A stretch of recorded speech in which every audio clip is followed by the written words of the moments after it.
Hey guys, welcome to New Zealand's biggest gap year. It's an epic adventure that Laura, my partner, and I decided to tackle a couple of years ago. We have to do 365 activities all around New Zealand in 365 days. Today we are heading to the Nelson Lakes, in which we're going to be taking probably the most token tourist pictures that you can take in New Zealand. You know that big picture on with the mountain background, the lake and the jetty? That's where you're taking it. Join me at the end of the video, in which we're going to be going over all the comments you had the first time we published it. See you then.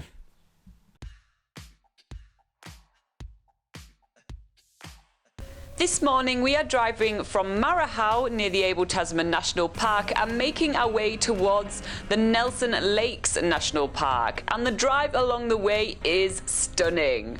We don't usually show you guys much about the drive that we do, but obviously traveling around New Zealand for 365 days, seeking 365 activities, takes a lot of driving. We don't complain though, because the drives in New Zealand are stunning. Laura is constantly on the cameras taking pictures and the view are delivering. This is usually early morning that we do our drive, so we arrive on time for activities and have the best weather and also the best light to take some pictures.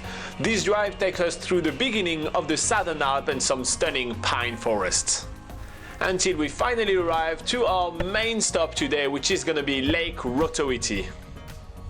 Lake Rotoiti is a super picturesque place that is so easy to access, so it's an absolute must that you take some photos here. Because it is August and the low season in New Zealand, it is super quiet for us to have a look at some of the wildlife here, including these beautiful black swans. But what I like the most about the jetty here in Lake Rotoiti is what lies beneath it. There is a huge amount of tuna, which is Maori for eels, lying beneath it and basically just waiting for tourists to feed them. They have learned in the past years that tourists are always coming here and loves to play with wildlife, so they don't really bother hunting anymore. They just stay behind the jetty and wait for tourists to bait them. By putting the camera just under the surface of the water, we can actually see how many of those eels there is. And it's crazy the amount of them, and they're all kind of a massive snake, big ball, kind of going on top of each other and basically fighting for any piece of food that will drip in the water. But now it's time for us to take that token tourist photo at the end of the jetty. It's so popular that everybody wants to have one. But how can you blame them when the views look like this? So after looking at the black swans for a while, there's a few ducks here as well, but we do spot a pretty flamboyant looking duck. We do not know what the hell this is. I personally dub it the sexiest duck on the lake. I feel like this is just taking being a duck to the next level. This is fabulous if I've ever seen a fabulous duck in my life. Laura is taking about 1 million pictures of this bird, being absolutely amazed by the fashion statement made by this duck.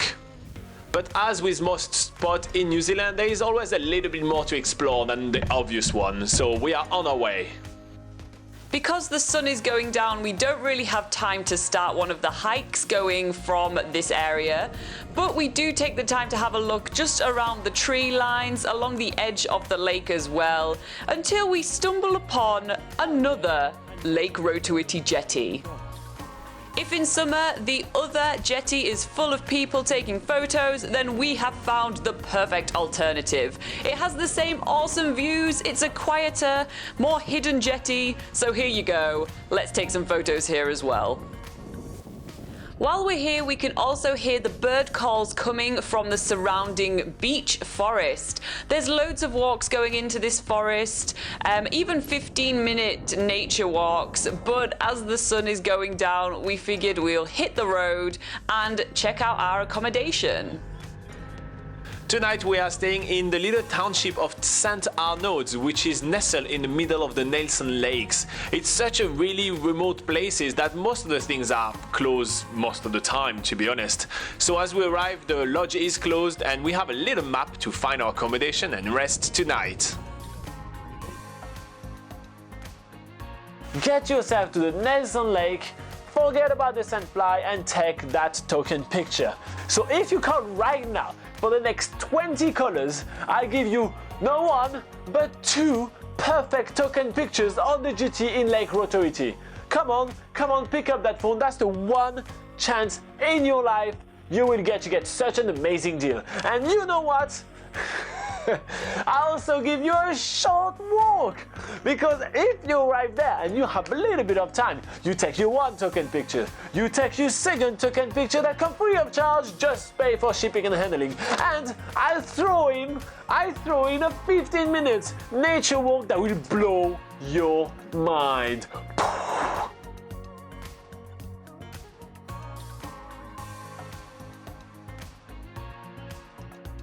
Alright guys, so a lot to unpack here, especially about the eels. I mean, we were shocked about the eels. I'm pretty sure you guys were shocked about the eels, and I'm pretty sure some comments are gonna be about the eels. So let's go over the comments that you guys had the first time we published this video.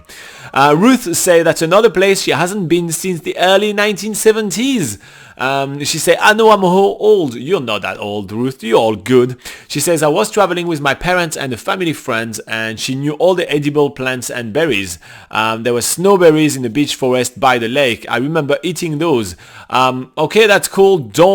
If you guys are watching the video, don't eat random berries thinking they are edible. Some of them are not. So keep that in mind. Foods on the Way says he really like our videos, and he really like the edit at the end as well, which is quite cool. So I like that. Michael says he went there for the jetty and found the wrong one.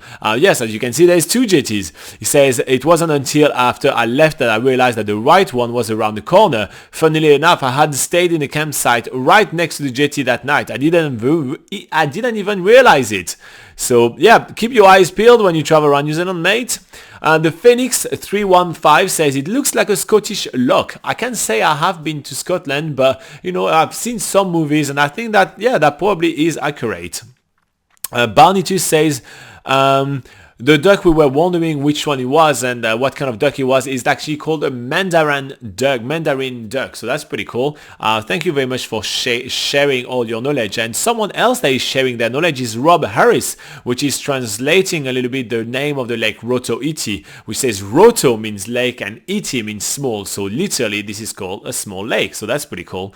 So yeah, so that's a really awesome amount of comments and feedback that you guys had for us, or even questions. We really love that. We love interacting with you guys, and that's why we do a live session on this very YouTube channel every single week. So at 8 a.m. on Sunday New Zealand time, every single week we sit down on that couch with Laura and we answer all your questions about traveling in New Zealand. So if you feel like joining us for one of those sessions, hit subscribe and hit like. You get a notification when that happens. And if you feel like picking your brain 24/7, you can check out nzpocketguide.com. It is the largest travel guide to New Zealand and it's entirely free for you to use. In the meantime, thank you so much for joining us for another video. We have much more coming up. We are probably about at a third of New Zealand's biggest gap year by now, so there is a lot more coming up. See you then, bye bye.